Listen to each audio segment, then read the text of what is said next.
പഞ്ചായത്ത് ഓഫീസിന് മുന്നിൽ കോൺഗ്രസിനെയും ബി.ജെ.പിയെയും പരിഹസിച്ച poster.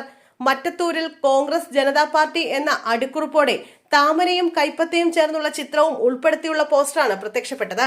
DYFI Mattathur മേഖലാ കമ്മിറ്റിയാണ് ബോർഡ് സ്ഥാപിച്ചത്. ബി.ജെ.പിയെ അധികാരത്തിലെത്തിക്കാൻ കോൺഗ്രസ് നടത്തിയ കൂറുമാറ്റത്തിൽ പ്രതിഷേധിച്ചാണ് പഞ്ചായത്ത് ഓഫീസിന് മുന്നിൽ ഫ്ലെക്സ് ബോർഡ് സ്ഥാപിച്ചതെന്ന് ഡിവൈഎഫ്ഐ സൂചിപ്പിക്കുന്നു. പ്രസിഡന്റ് തെരഞ്ഞെടുപ്പിന് മുമ്പായി കോൺഗ്രസ് അംഗങ്ങൾ ഒന്നടങ്കം പാർട്ടിയിൽ നിന്ന് രാജിവെച്ചു. തുടർന്ന് ബി.ജെ.പിക്കൊപ്പം ചേർന്ന് കോൺഗ്രസ് വിമത ടെസ്സി ജോസ് കല്ലറക്കലിനെ പ്രസിഡന്റ് സ്ഥാനത്തേക്ക് മത്സരിപ്പിച്ച് വിജയിപ്പിക്കുകയായിരുന്നു. കോൺഗ്രസ് വിമതനായി മത്സരിച്ച് ജയിച്ച സ്വതന്ത്ര അംഗത്തെ കൂട്ടുപിടിച്ച് ഭരണം ഉറപ്പാക്കാൻ LDF നീക്കങ്ങൾ നടക്കുന്നതിനിടയിലാണ് അപ്രതീക്ഷിത നീക്കമുണ്ടായത്. മണ്ഡലം കോൺഗ്രസ് കമ്മിറ്റിയോടും സാധാരണക്കാരായ പാർട്ടി പ്രവർത്തകരോടും നേതൃത്വം കാണിച്ച നീതികേടിൽ പ്രതിഷേധിച്ചാണ് രാജിയെന്ന് കത്തിൽ ചൂണ്ടിക്കാട്ടുന്നു. മിനിമോൾ ശ്രീജ, സുമ ആന്റണി, അക്ഷയ് സന്തോഷ്, പ്രിന്റോ പള്ളിപ്പറമ്പൻ, സിജി രാജേഷ്, സിബി പൗലോസ്, നൂർജഹാൻ നവാസ് എന്നിവരാണ് രാജി സമർപ്പിച്ചത്.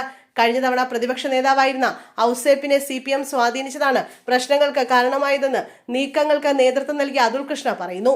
25 കൊല്ലം ഭരിച്ച CPM കോൺഗ്രസിലെ ഔസേഫിനെ പ്രസിഡന്റ് സ്ഥാനാർത്ഥിയായി കൊണ്ടുവരികയായിരുന്നു.